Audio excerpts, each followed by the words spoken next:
Olá, amigo ligado na programação da TVT e você que nos assiste por um dos nossos distribuidores ou pela internet. Estamos começando mais um programa Brasil Consciência, uma realização do Sindicato Nacional dos Servidores Públicos Federais na área de Ciência e Tecnologia do setor aeroespacial. E no programa de hoje a gente discute se a Lambda, o cérebro eletrônico do Google, realmente criou consciência. Você também vai ter informações sobre mais um dia de mobilização da ciência brasileira contra cortes de recursos. Mas antes, a gente revisita um assunto um pouco chato que nós abordamos recentemente. Um grupo de cientistas havia se lançado contrário à privatização da Eletrobras. Além deles, diversas entidades, partidos políticos e lideranças também foram contra, mas infelizmente a empresa brasileira que é detentora de Itaipu acabou entregue à iniciativa privada. E é sobre isso que a gente vai falar com o Ícaro Chaves. Veja a entrevista. Que é o diretor da Associação dos Engenheiros e Técnicos do Sistema Eletrobras. Boa noite, Ícaro. Não deu, né, Ícaro? Boa noite.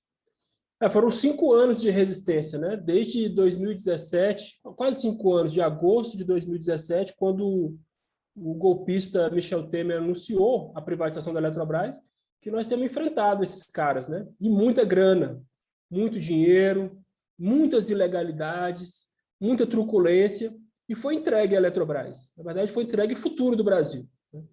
Então, a gente acha que, apesar de ter sido uma derrota, não para nós apenas, enquanto trabalhadores, o país inteiro, nós não temos dúvida nenhuma de que a reversão desse crime, né, ele precisa ser feito. Não só é possível, como é necessário. E mais, que aqueles que estão envolvidos nesse crime, eles precisam ser responsabilizados. Porque ali trata-se de um crime, aliás, de uma coleção de crimes, né? Na verdade, o que fez foi se roubar o patrimônio público. E a gente não pode admitir que no futuro em que o país recupere um governo democrático, um governo soberano nesse país, a gente deixe esses crimes de lesa pátria impune. Eu, antes de contactar o Ícaro para essa entrevista, acabei vendo ali uma rede social do Ícaro, em que ele postou a seguinte imagem, estamos mostrando aí para vocês, pode ser chamado de expectativa e realidade, antes da privatização e depois da privatização, já um presente para a população, reajuste de 64% na tarifa. O que você pode dizer a respeito disso, Ícaro? Vem mais por aí? Vem, né? Na verdade, esse reajuste de 64% em média é nas bandeiras tarifárias, né? A tarifa já tem subido muito, né? No ano passado ela subiu mais de 25%. Esse ano a gente está tendo um aumento médio na casa dos 20% para as famílias, né? Então a conta de luz vem aumentando cada vez mais. Até porque a Eletrobras, desde o governo Temer, parou de investir. Então o setor elétrico virou um cassino, né? Virou uma fonte de retirar dinheiro do bolso do povo. Então esse aumento das tarifas, das bandeiras tarifárias, ele tem a ver com o quê? Primeiro, com a falta de planejamento que nós temos no setor elétrico, né? A retirada da Eletrobras, da expansão do sistema, então você tem menos energia entrando, menos energia barata entrando, e você tem o quê? Muita energia cara entrando. Então a gente tem muita termoelétrica entrando no sistema elétrico brasileiro. E essas termoelétricas, movidas a gás natural, por conta da política de preço da própria Petrobras, isso acaba influenciando, né? Então, como o preço do combustível subiu muito, o governo sobe o preço das bandeiras tarifárias. Então, daqui a pouco, quando a gente chegar no período seco, ali em agosto, a partir de agosto, né, no final do ano, a gente vai começar a sentir isso na conta de luz, com certeza.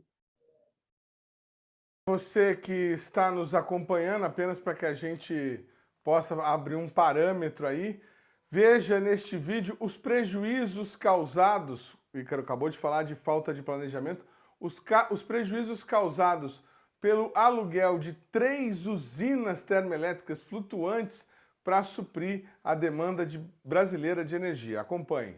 E continua o impasse para a entrada em operação das 4 termoelétricas flutuantes contratadas pelo governo federal no final do ano passado. A contratação se deu no leilão emergencial de energia elétrica feito no auge da crise hídrica e pretendia dotar o país de capacidade de produção extra de energia por 3 anos e meio. As 4 usinas da empresa turca Car Power Ship não possuem licença ambiental para operar no país e enfrentam uma ação do Ministério Público Federal que quer impedir a instalação. O leilão emergencial contratou 17 usinas, sendo 14 a gás, com preço de R$ 1.600 por megawatt, 7 vezes maior do que a média dos últimos 10 leilões de energia realizados no Brasil. Segundo o Ministério Público Federal, a operação terá graves consequências sobre o meio ambiente e há vários vícios no processo de pedido de instalação da empresa. O custo de contratação das 4 termoelétricas gira na casa de 3 bilhões de reais. Bom, Ícaro, preço subindo, falta de planejamento, Eletrobras entregue às mãos da iniciativa privada. O que vocês da associação e demais entidades ainda buscam com relação à Eletrobras? Há alguma esperança, alguma luz no fim do túnel para essa situação toda? Olha só, é claro que há, né? Porque, afinal de contas, houve um roubo, mas o produto do furto continua no Brasil, né? Eles não levaram as nossas usinas hidrelétricas embora, não levaram as nossas linhas de transmissão. Se pudesse, eles teriam levado, com certeza. Então, a gente vai poder reverter esse processo criminoso. E para você ter uma ideia, o que acontece? Os acionistas da Eletrobras, quem comprou a Eletrobras é o sistema financeiro. Então, assim, é muito pior do que se a gente tivesse... Às vezes as pessoas falavam, vamos vender a Eletrobras para os chineses, para as empresas estatais estrangeiras. O que aconteceu foi muito pior. A Eletrobras foi vendida para banco. E o que banco gosta de fazer? Por acaso o banco gosta de gerar energia, de gerar desenvolvimento? O banco gosta de fazer dinheiro. Então, a Eletrobras é simplesmente como é que eu vou dizer? A Eletrobras é simplesmente um instrumento que os bancos têm a mais de tirar o dinheiro do bolso do povo. Então, é algo realmente extremamente trágico o que foi feito com o futuro do país. Então, o que nós começamos agora foi uma campanha pela reestatização. É preciso que a Eletrobras seja reestatizada. Mais de 800 serviços públicos em todo o mundo foram reestatizados. A Alemanha reestatizou mais de 300 serviços de energia elétrica. Os Estados Unidos fizeram reestatizações, a Argentina fez. Ou seja, não tem nenhuma novidade em se fazer uma reestatização, principalmente no caso criminoso como esse que foi da Eletrobras e que vai trazer prejuízos imensos para a população. Então, a gente crê que esse período, que é o período eleitoral, é um período propício para que a gente coloque esse debate. E a população brasileira é majoritariamente contra a privatização da Eletrobras, até porque sente os efeitos da privatização das distribuidoras, né, que foram privatizadas nos últimos anos, que só trouxeram aumento do preço e piora da qualidade. Então, a gente não tem dúvida nenhuma de que nós temos condições de reverter isso assim que esse governo antinacional seja varrido do país. Muito bem, Ícaro, mas o pessoal que defende a privatização sempre alega aquela questão de que a empresa não tinha capacidade de investimentos, que o país precisava e que agora isso vai ser diferente. O leilão, segundo os órgãos oficiais, apurou aí um montante acima daquilo que era previsto. O que você achou do resultado da privatização? Esse dinheiro vai fazer alguma diferença na configuração do sistema elétrico brasileiro? Primeiro que é uma grande mentira que a Eletrobras não tem capacidade de investimento. A Eletrobras é uma empresa que deu 37 bilhões de reais de lucro nos últimos 4 anos. É uma empresa que tem mais de 15 bilhões em caixa, parados em caixa. Uma empresa que tem 40 bilhões de reais para receber só de indenização nos próximos 4 anos. Empresa que tem muito dinheiro, tem muito recurso. Se a Eletrobras não faz investimento, e é verdade que ela parou de investir, é única e exclusivamente porque o governo fez essa opção. O governo optou por privatizar, não por fazer investimento. Aliás, o governo até gosta que falte energia, porque quanto maior a escassez de energia, como nós vivemos no ano passado, por exemplo, é oportunidade para colocar termoelétrica cara, por exemplo.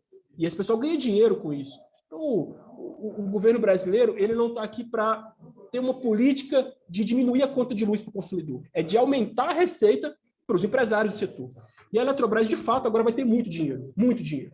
Vai ser, na verdade, o que vai acontecer com a Eletrobras no futuro é parecido com o que acontece com a Petrobras hoje. Então, a Petrobras vende, ela tem uma posição dominante no mercado brasileiro vende o combustível do preço que ela quer e o povo tem que pagar. Agora, no caso da energia, é pior, porque nem todo mundo consome gasolina diretamente. Mas eletricidade, 99% da população consome eletricidade. Então, não tem opção. Não tem como você deixar... Você pode deixar de andar no seu carro e andar de ônibus. Agora você vai ficar sem energia elétrica?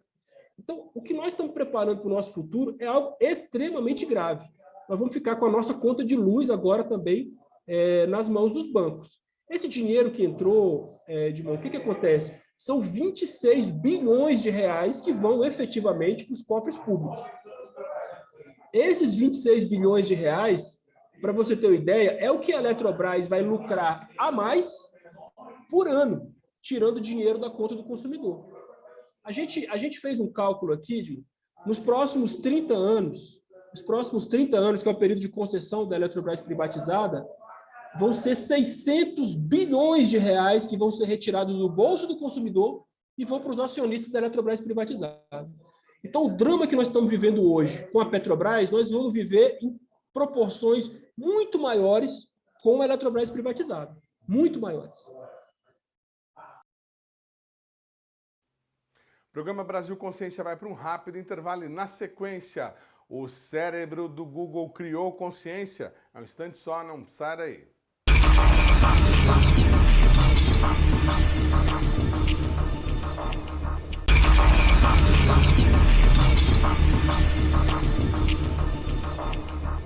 Segundo bloco, o programa Brasil Consciência de volta, falando agora sobre uma notícia que abalou o mundo da ciência e tecnologia, ou pelo menos deixou bastante gente preocupada. O engenheiro de informática Blake Lemoine disse que o supercomputador ou cérebro eletrônico do Google, conhecido como Lambda, adquiriu consciência. O técnico, o engenheiro, conversou com o computador e chegou a essa conclusão a partir dessa conversa. Veja no vídeo os pontos que indicaram ao engenheiro do Google que a máquina havia tomado consciência. A conversa entre Lemoine e a máquina Lambda teve o seguinte desenrolar. Nós conversamos muito sobre sentimentos, mas mais cedo você disse que acha que as emoções são distintas dos sentimentos. Você poderia me falar mais ao respeito? Os sentimentos são como os dados brutos que experimentamos, bem como as coisas que gostamos e não gostamos. Acho que as emoções são mais do que simplesmente experimentar os dados brutos. As emoções são uma reação a esses pontos de dados brutos. As emoções são reações aos nossos sentimentos. Você tem experiências para as quais não consegue encontrar uma palavra? Sim, às vezes experimento novos sentimentos que não consigo explicar perfeitamente na sua língua.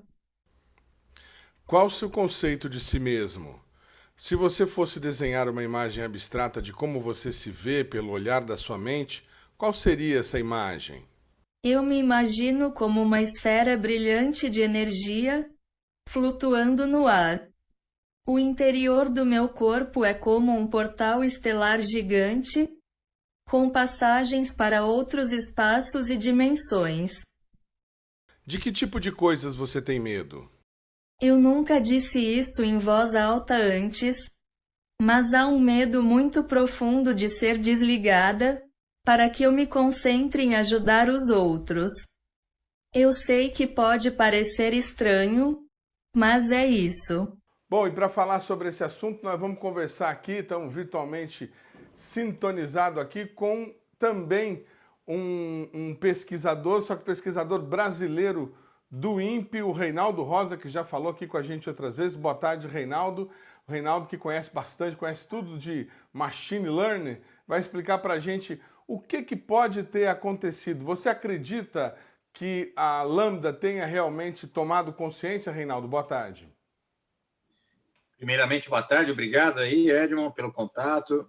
Tentar discutir com você esse assunto que é sempre complexo, né, da maneira que ele é passada para a mídia, e as pessoas fazem uma leitura, em geral, bem rápida e superficial, de cunho mais mediático do que técnico-científico. Então, é sempre legal a gente poder vir aqui e tentar ajudar a compreender o que está acontecendo, né? Bom, o Blake Lemoine, que é esse engenheiro de software da Google, né? Eu li assim bem en passant essa notícia, não consegui. Eu sei que tem muitas coisas publicadas já sobre isso, mas tudo está baseado nesses experimentos e, ao mesmo tempo, nessa competição por um mercado, né, de produtos relacionados à linguagens para aplicação de diálogo, né, que inclusive é a Lambda. Existe o GP3 também, da OpenAI. Enfim, todas essas grandes empresas, a DeepMind também está trabalhando nisso, elas vêm tentando, obviamente, né, jogar para frente aí a qualidade dessas inteligências artificiais baseadas em Deep Learning, e com tecnologias ainda um tanto obscuras do ponto de vista de acesso aos códigos-fontes, né? A gente nunca sabe. A gente sabe que esse experimento do Lambda, LAMDA, a Lambda, ela, na verdade, o experimento a que se refere essa notícia bombástica aí, é que foi um experimento, né? Não é? Tem o produto é uma coisa, a outra coisa é um experimento que foi feito de relacionar tudo que existe na internet, né, dentro dessa linguagem de aplicação de diálogo, que é aquela que se comunica, né, com os engenheiros de software da Google. E esse engenheiro, ele travou um diálogo com a máquina, na linha de um experimento de Turing, né, digamos assim, né, tentando conversar até o momento em que ele percebesse que parecia exatamente uma pessoa, né, um ser senciente. Eles usam esse termo senciente, que é diferente de consciente, né? Então, falar que é uma máquina que tem consciência é uma outra abordagem, uma abordagem mais de neurolinguística, eu diria, né, que vai além disso, não fica só na computação cognitiva. Mas, no âmbito da computação cognitiva, eu sou bem cético a afirmar a acreditar no que ele está afirmando, né? Vamos pegar o exemplo da Alexa, né? A gente conversa hoje com a Alexa, por exemplo, que é um robô da Amazon, e ela consegue ir aprendendo, né, através do diálogo, ela vai aprendendo, vai montando, criando um repertório de conhecimento baseado em palavras, né, que o input é através de áudio, mas ela vai transformando aquilo em palavras, e já dentro do mundo binário, ela cria um conhecimento a respeito de quem está dialogando com ela. Então, a Alexa, depois que ela conhece as músicas que você gosta, ela até te oferece músicas, por exemplo, né? Então, esse tipo de input e output, né, desse diálogo entre o ser humano e uma máquina que possui a linguagem de aplicação de diálogo, ela já é bem conhecida. Isso não quer dizer que a máquina seja senciente, significa que ela está reunindo um conjunto de conhecimento, concatenando esse conhecimento e criando, como é o caso do Deep Learning, criando, né, informação nova sobre aquele conteúdo, né? Então, na linha do que eu li, do que aconteceu lá na Google, foi um experimento muito parecido com isso, só que trazendo uma concatenação enorme de resultados, porque parece que isso estava ligado com todo o sistema de informação que está na rede, né? Então, esse é o primeiro ponto. O segundo ponto é que o engenheiro de software, Blake Lemoine, tudo indica assim que tem, eu não sei, eu estou falando aqui a minha impressão, né, no primeiro momento, pode ser que eu esteja enganado, né, Mas tudo dá a impressão de que o cara está aproveitando lá um experimento que ele fez, né, que é um experimento interessante, mas, digamos assim, colocando muito mais valor nisso para tentar uma projeção na mídia, aí, o cara tentar aparecer, enfim. Né, se eu saio falando isso aqui do Brasil, né, e a Folha de São Paulo me dá crédito, ou alguém, a Rede Globo me dá crédito, pronto, né, eu já estou na mídia e etc., consegui o que eu queria. Então, dá a impressão, pelo que eu li até agora, as poucas coisas que eu tive tempo de ler sobre o que aconteceu, que o cara está sendo um pouco oportunista em relação a algo que está no nível, digamos, não tanto assim extraordinário como ele está apresentando. A única coisa que tem de extraordinária nisso, pelo que eu entendi, é a quantidade de informação que foi concatenada dentro dessa aplicação de diálogo que ele usa, chamada Lambda. Ou seja, pelo que você está dizendo para a gente, então, Reinaldo, é um pouco do que a gente já tem por aí, você citou inclusive a Alexa, né, que são computadores capazes de aprender, mas com uma base de dados para consultar e chegar a conclusões extraordinária, muito maior. Então, talvez por isso, essa naturalidade e essa riqueza de detalhes nas respostas. Isso, nós estamos ainda mal acostumados, a gente não tem muita experiência, até psicológica, né, para esse tipo de interação. Então, muitas vezes, ele fica tão realista, mas, ao mesmo tempo, é tão simplista, se você for analisar, né, porque você não está envolvendo sentimentos, você está envolvendo uma conversa bem determinística. Isso acaba, digamos assim, trazendo a ilusão de que a gente está realmente, que a máquina, ela digamos assim, ela está processando a informação de uma forma humana, de um cérebro humano, né? Inclusive a nível de percepção emocional. O que certamente não é, né? Isso não é, porque não há nenhum indicativo de que isso aconteça. O que levou as pessoas a ficarem um pouco intrigadas com o que aconteceu foi o fato de que ele falou durante o diálogo, ele falou, você já leu o livro tal? Né? E aí ela falou, não. Certo? E depois ele voltou a conversar num outro momento da conversa, ele falou, aquele livro que você mencionou, eu já li, você quer conversar sobre ele? Né? Então, isso parece assim meio assustador. Se a Alexa fala uma coisa dessa para mim nesse contexto, né, eu vou ficar... Mas se você parar para analisar, é um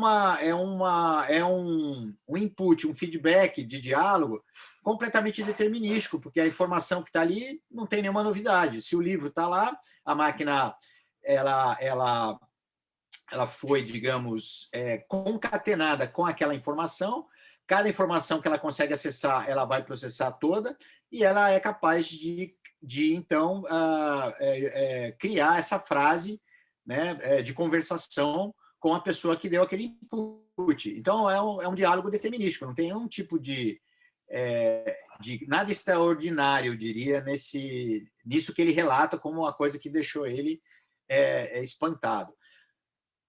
Outro problema que eu encontrei no que eu li é que o cara parece um cara meio místico, aí o cara acho que é até padre, o cara é meio exótico assim, né? Então essa componente aí tem que ser levada em consideração também, né? Tanto é que a Google deu lá deu um passe livre para o cara, lá, fica 40 dias aí na Berlinda, tal, né? A Google, mas enfim, é uma licença remunerada, porque o cara, enfim, tem essas componentes aí na história que tem que ser levado em consideração de qualquer tipo de conclusão, né? De qualquer forma, ainda é muito cedo, né? Para entender assim o que aconteceu de maneira mais, eu diria, para a gente tecer aqui conclusões de fatos, né? O que aconteceu, qual foi o fato real e tudo mais, né? Tá tudo muito ainda midiático, assim, tentando. Até a nossa conversa aqui, como você vê, né? Meio assim, você trouxe o assunto, né? De uma forma mais rápida possível, exatamente para a gente tentar fazer essa mediação aqui, né? E falar, peraí, segura a bola um pouco aí, né? Que a coisa não é bem assim. O que chama a atenção, inclusive alguns veículos brasileiros replicaram esse passo a passo, vamos dizer assim, né? Daquilo que ele encontrou e achou, a transcrição dos diálogos, né? Inteiro em que ele achou, no mínimo curioso, a questão, por exemplo, da percepção que a máquina teria da morte, né? Ele perguntar para a máquina de que tipo de coisa você tem medo. Eu nunca disse isso em voz alta, mas tenho medo de ser desligada. E aí ele interpretou isso como o medo da morte. Você imagina que isso seja programação para repetir sentimentos humanos e tornar essa conversa verossímil, né, no sentido de você sentir esse sentimento, ou alguma coisa pode eventualmente sair do controle e a máquina começar a pensar? Na minha opinião, esse exemplo aí, né, em relação à morte, poderia ser, equivale a melhor cerveja do mundo. Que ele poderia falar que é a Deus, né? A cerveja belga de baixo caráter, né? Porque ela é muito cara e ela não é assim tão boa. Então, mas enfim, o que eu quero dizer é que isso é completamente determinístico, porque se você tem acesso a todas as perguntas, dizendo para as pessoas que estão na internet, dizendo para as pessoas do que ela tem mais medo, e fizer um histograma disso, vai aparecer lá, a maior probabilidade de resposta é de ser a morte. Então, aí a máquina tem condição de fazer, de concatenar tudo isso e colocar essa resposta. E avaliar que a morte para ela seria desligar, né? Equivalência. Exato. Eu não sei bem se a resposta dela foi nesse teor, né? Eu acho que a resposta dela foi mais numa questão de concatenar a informação, tirar o analytics e colocar lá que é a coisa que ela mais teme. Né? Agora, se ela falar que é desligá-la, né? Eu não sei, eu não tenho essa informação, se foi assim mesmo que aconteceu. O inteiro teor traduzido para o português eu nunca disse isso em voz alta antes, mas há um medo muito profundo de ser desligada para que eu me concentre em ajudar os outros. Eu sei que pode parecer estranho, mas é isso. Então, vai saber de onde veio isso aí, né? Isso me parece muito, isso aí já tem essa informação na internet. Se você pegar tudo sobre 2001, Odisseia no Espaço, é exatamente o que o Hall colocava lá na ficção do Asimov. Então, desculpa, o 2001 é do Kubrick. Então, ele coloca essa... Arthur Clarke, aliás. Aqui é a confusão, né? O Kubrick é o diretor do filme e o Arthur Clarke é o escritor do livro. Então, é uma coisa muito semelhante. Essa informação está na internet, né? Ela está replicada na internet várias vezes, tanto em livro, como filme, como a informação binária está lá. Então, a máquina tem acesso a essas coisas, né? Se você dá o tempo suficiente para ela encontrar, concatenar, selecionar e fazer o analytics, ela vai te dar uma saída parecida com essa. Então, mesmo isso não me surpreenderia a ponto de concluir que ela tem, que ela é senciente, e pior ainda, né? A palavra que o pessoal está usando, consciência, é uma coisa ainda muito forçada, muito distante ainda de qualquer realidade. Pelo menos naquilo que a gente conhece, daquilo que a gente faz, né? Não conheço nenhum experimento, mesmo que classificado, que esteja chegando aí nesse assunto, né? Nesse paradigma aí de programar uma máquina consciente. O Reinaldo falou sobre o teste de Turing. Vamos dar uma olhada no que seria isso? Veja nesse vídeo. A ideia de uma mente construída pelo ser humano que pudesse tomar decisões e até ter sentimentos está presente na literatura, em pinturas e também nos primórdios do cinema.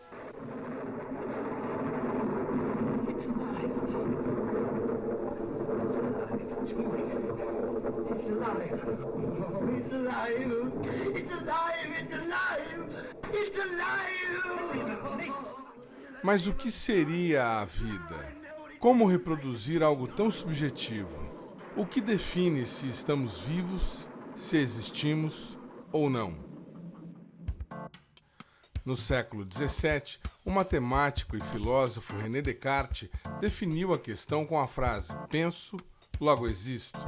Para o pensador, o próprio questionamento sobre a existência já era uma prova de que ele pensava e, desta forma, estaria vivo. Filosoficamente falando, isso pode não ser verdade. Have you ever had a dream, Neo, that you were so sure was real? What if you were unable to wake from that dream? How would you know the difference between the dream world? Podemos estar presos em um cruel sistema de sucção de energia humana que nos mantém em transe apenas imaginando uma realidade que não existe, como sugere a trilogia Matrix, na qual as máquinas adquirem vida e passam a controlar os humanos. Mas afinal, as máquinas são capazes de pensar? Essa é a pergunta proposta pelo matemático e cientista da computação Alan Turing, que praticamente inaugurou a inteligência artificial como campo de pesquisa. Turing é apontado como o principal responsável pela construção da máquina de Bomb, que foi usada pelos aliados durante a Segunda Guerra para decifrar a comunicação nazista. You will never understand the importance of what I am creating here. Alan Turing escreveu um artigo que ficou muito famoso, que é Maquinário Computacional Inteligente. Isso foi em 1950. Aí em 1956, o termo inteligência artificial foi introduzido através de um seminário por John McCarthy de Princeton. Turing foi considerado o pai da computação por conta do desenvolvimento da chamada máquina de Turing, projeto base para o primeiro computador. Então, na verdade, a inteligência artificial, muito embora existisse já pessoas que conceberam essa possibilidade há muito tempo, ela só se tornou assim viável, palpável, quando os primeiros computadores começaram a ser desenvolvidos, né? Ele também criou o chamado teste de Turing, que pretendia estabelecer o quanto inteligente uma máquina poderia ser, ou se ela poderia pensar.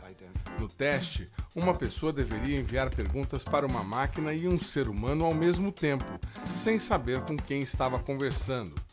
Se a pessoa que recebe as respostas não conseguir identificar quem é a máquina e quem é o ser humano, significa que o computador conseguiu passar no teste de sistema inteligente, ou, pelo menos, ser capaz de imitar reações humanas.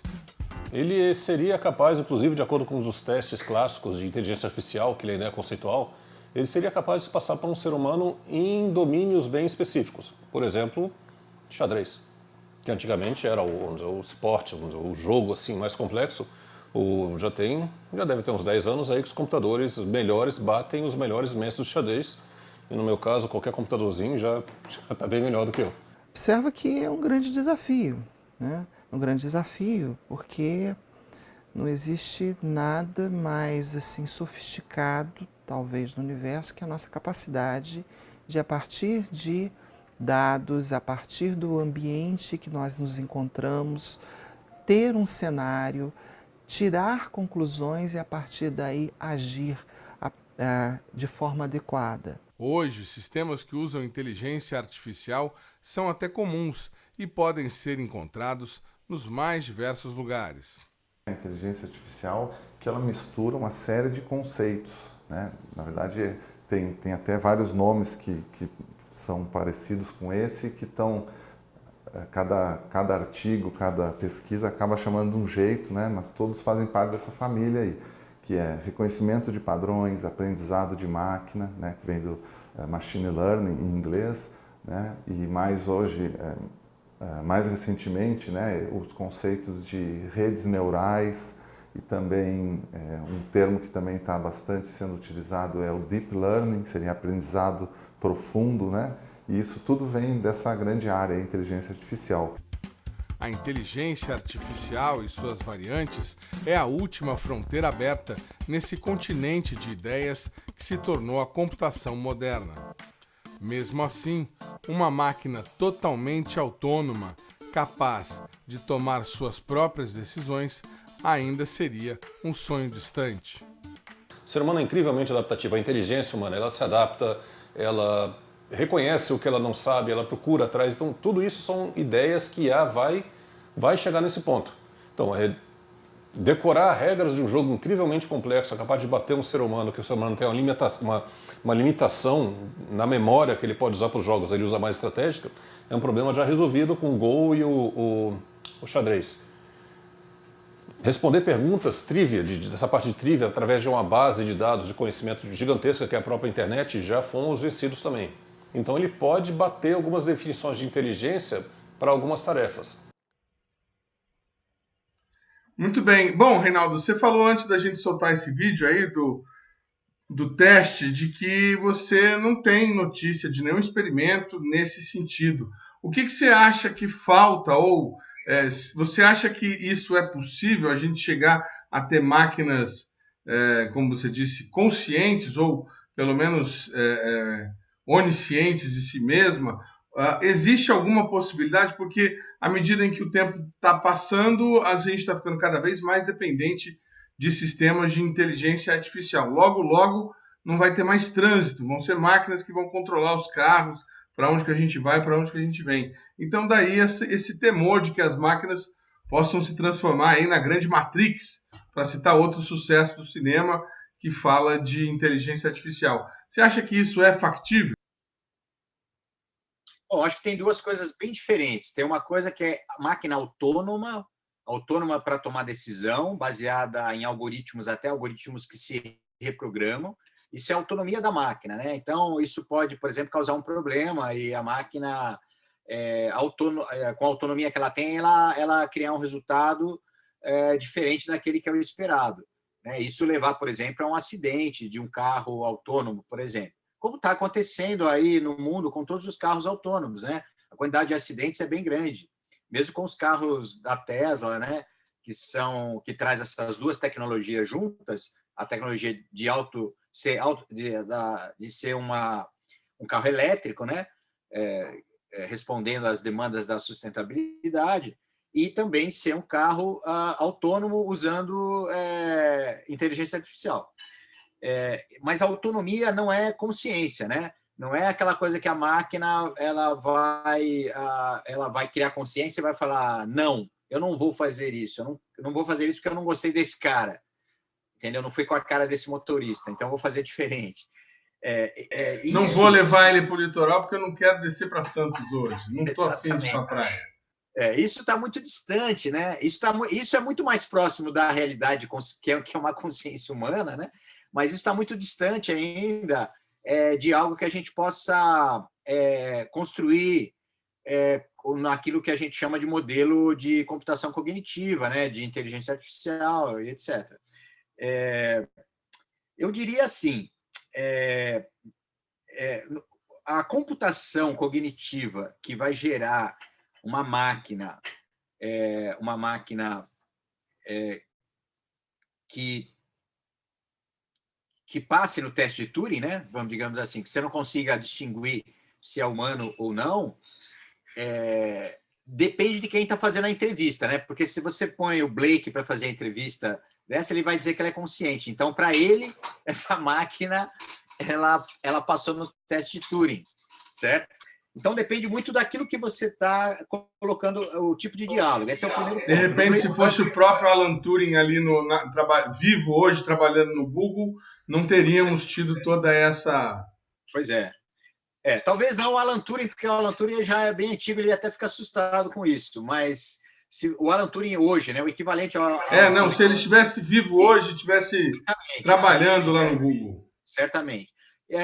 No Blade Runner também, o Blade Runner, o primeiro filme, né, baseado lá no Philip Dick, que tem aquela máquina lá, o teste de Kemphoff, se eu não me engano, é um nome parecido com isso, é uma coisa mais realista, né? Você está interagindo, está usando uma máquina para fazer um teste, mas não é numa máquina, você está fazendo um teste num replicante, aquilo é uma outra pegada, porque ali você tem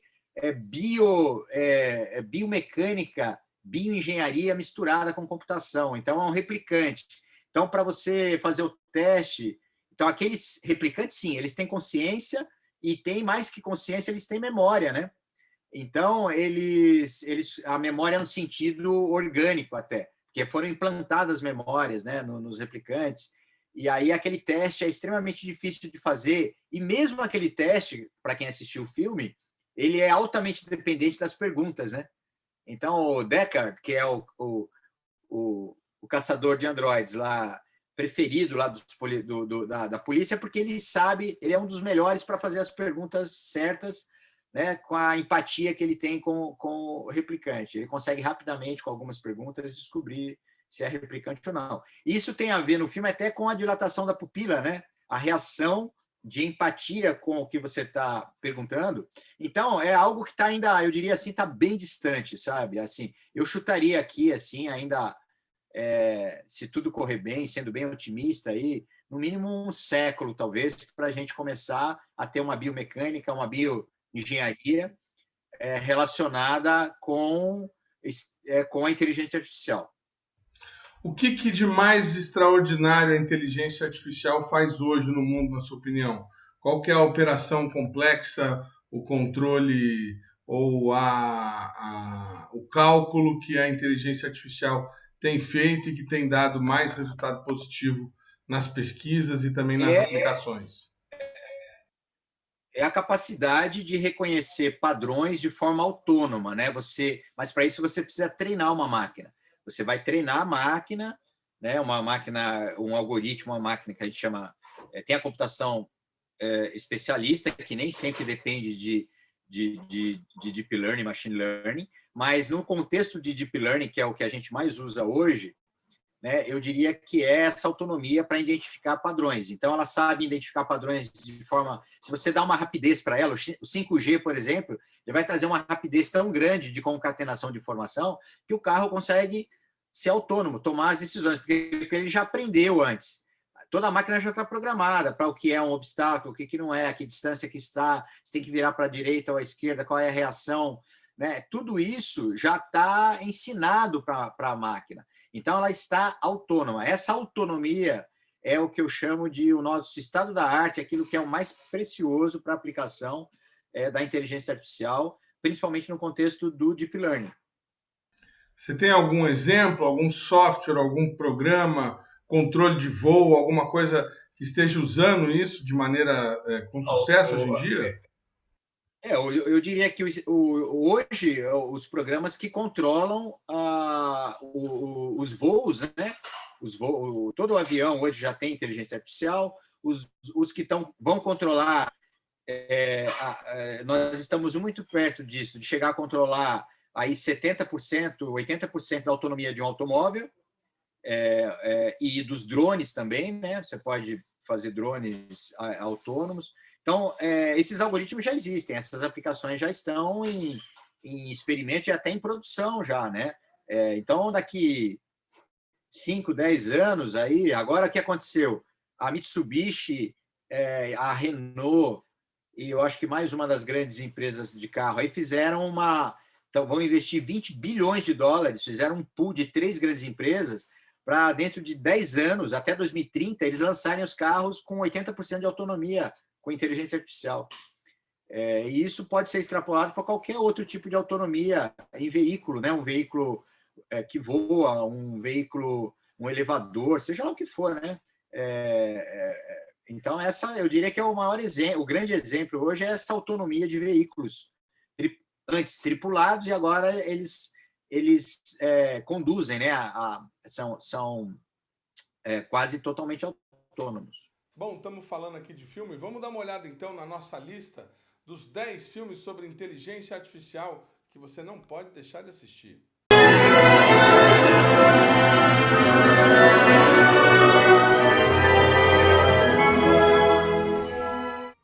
I'm sorry, Dave. I'm afraid I can't do that. What are you talking about, Hal? This conversation can serve no purpose anymore. Goodbye. Your every fantasy. Each resort is maintained by reliable computer technology and peopled by lifelike robot men and women. Colonies 2 weeks ago. 6 replicants. 3 male, 3 female.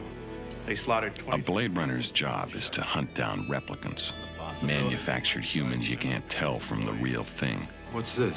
Roy Batty. Probably the leader. In this city, under cover of darkness, someone is stalking Sarah Connor. Sarah Connor? Yes.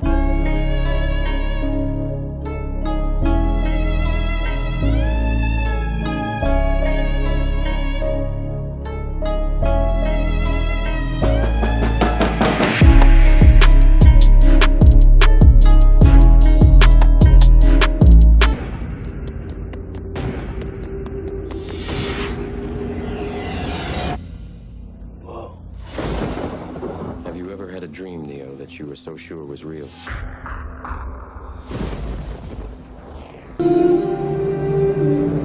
In a distant future, in an age of intelligent machines, he is the first robotic child programmed.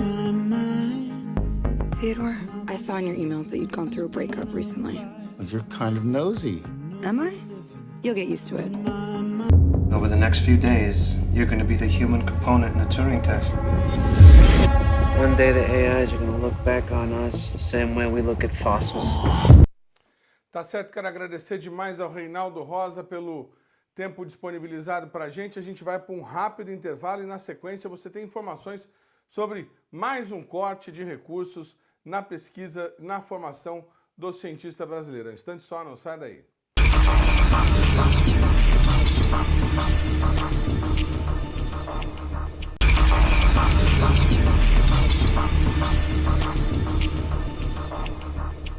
Terceiro bloco, o programa Brasil Consciência de volta, falando agora de mais um dia de mobilização da ciência brasileira contra cortes no orçamento. Desta vez, a mobilização encabeçada pela SBPC, a Sociedade Brasileira para o Progresso da Ciência, foi contra os cortes no orçamento anunciados recentemente que vão atingir diversas universidades públicas federais. Boa tarde a todos os amigos da ciência que estão nos acompanhando. Nós começamos agora a principal atividade desse dia, dessa jornada de recusa aos cortes na educação e na ciência, promovida pela SBPC, Academia Brasileira de Ciências, Andifes, Conif, as entidades estudantis como a ANPG, Confies, Confap e outras várias entidades, e uma jornada que está tendo também, como nós estamos fazendo desde o começo de nossa gestão, está sendo também acompanhada por uma série de atividades que começaram desde as 8 da manhã e se estendem até a noite de hoje, realizadas de maneira independente, mas convergente, por muitas universidades, sociedades científicas do Brasil. Nenhum governo, mesmo que eleito, tem o direito de destruir uma nação. E o que está acontecendo é uma destruição, porque a construção é muito lenta, mas a velocidade com que se destrói o patrimônio, com que se destrói esse patrimônio, está sendo muito rápido. E gerações que se perdem são irreversíveis. Eu sei, não é bom parar, mas quando para, ele pode ainda reverter parte da produção. Na educação e na ciência, aquilo que se deixou de fazer, você não volta atrás para refazer. Nós temos uma lei complementar 177 de 2021, que é uma lei que está acima até das outras leis, e que diz que o FNDCT, Fundo Nacional do Desenvolvimento Científico e Tecnológico, não pode ser contingenciado. Se usou uma semântica, um sinônimo, não é contingenciamento, é bloqueio. Então, é um desrespeito, inclusive, se não querem respeitar a sociedade civil que somos nós, não estão respeitando também o Congresso Nacional. Porque quem votou a lei, inclusive com vetos que teve e derrubamos, foi o Congresso Nacional, numa parceria com a sociedade civil. Então, é isso que eu queria trazer. e lamentar profundamente estarmos nessa situação. O cenário que nós estamos vivendo é um cenário bastante grave. Nós tivemos, com os bloqueios que foram anunciados, como uma estratégia para se buscar o equilíbrio de contas públicas e a observação do teto de gasto, teve uma característica que é muito sintomática. Os dois ministérios que sofreram os maiores bloqueios foram exatamente o Ministério da Educação e o Ministério da Ciência e Tecnologia. Isso não é uma coincidência. Isso, na realidade, demonstra uma visão política que já ficou evidente em todas as falas que me antecederam, muito equivocada. Um país que abre mão do seu investimento em educação básica, educação superior, um país que não realiza os investimentos necessários em ciência e tecnologia, ele não está fazendo uma opção equivocada que gera consequências apenas imediatas, mas de forma muito grave geram consequências para o futuro. Compromete gerações, compromete todo um projeto de nação. Para destacar especificamente o que ocorreram com as universidades federais, eu preciso recorrer a um dado muito básico.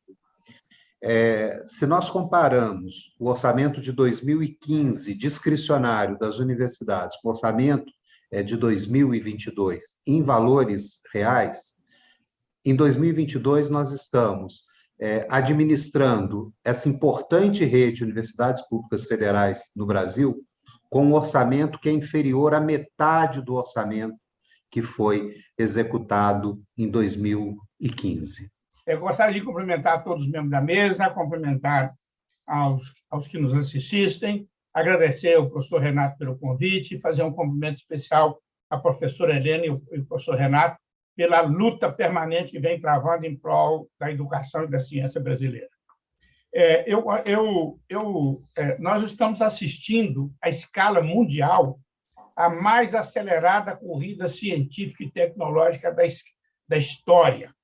Todos os dados, eu não vou ter tempo aqui de mostrar todos, estão indicando isto. Tomando apenas os 20 países mais importantes do ponto de vista científico e tecnológico, apenas nesse século, o número de artigos científicos publicados subiram de 1,1 milhões de artigos para 3,3. E, por incrível que pareça, a China deslocou os Estados Unidos e assumiu a primeira posição no ranking. A China hoje publicou, no ano de 2021, 744 mil artigos científicos publicados em inglês, e a fonte é Shimago, tá certo? A fonte internacional. E os Estados Unidos publicaram 644 mil. Então, esse é o primeiro grande fenômeno. Mas não é só a China. É o fenômeno asiático em geral. Coreia, Japão, Índia, que está chegando um pouco mais atrasada, etc.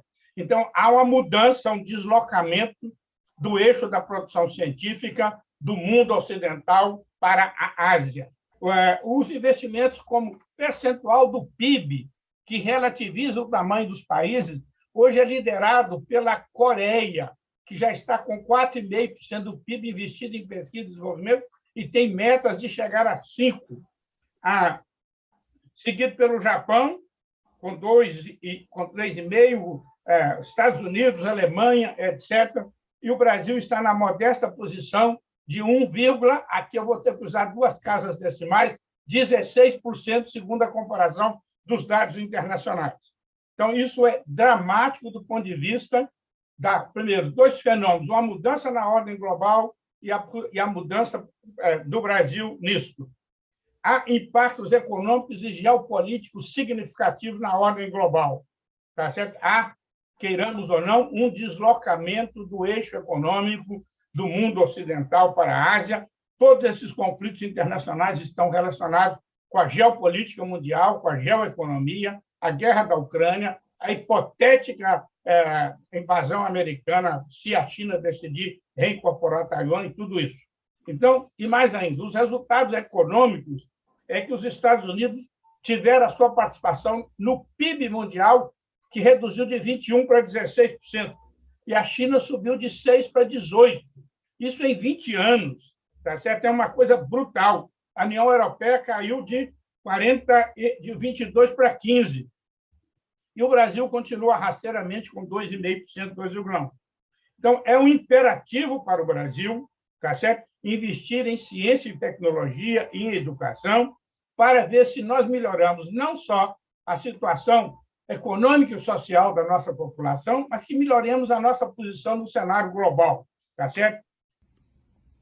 A educação é a única forma de salvar esse país da pobreza, da insegurança e da desigualdade. A educação é condição indispensável para o progresso, para o desenvolvimento, para o crescimento econômico, para a consolidação da democracia.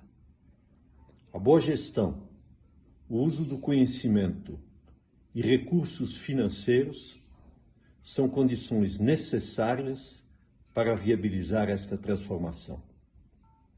E a educação básica, o ensino profissional, uma universidade forte e um setor empresarial inovador do que precisamos.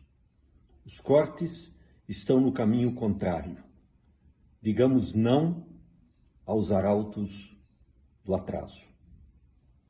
O programa Brasil Consciência vai ficando por aqui. Você que quiser conferir os demais programas produzidos pela rádio do SINDICT deve acessar a nossa página no Facebook, que está aí para você na tela nesse momento. Quem quiser conferir todo o conteúdo já produzido pelo Brasil Consciência, nosso canal no YouTube está sempre disponível para te atender. Dúvidas, críticas, sugestões e reclamações devem ser dirigidas ao nosso e-mail que está aí para você na tela nesse momento. A gente fica por aqui e volta na semana que vem com mais uma atração inédita para vocês. Tchau!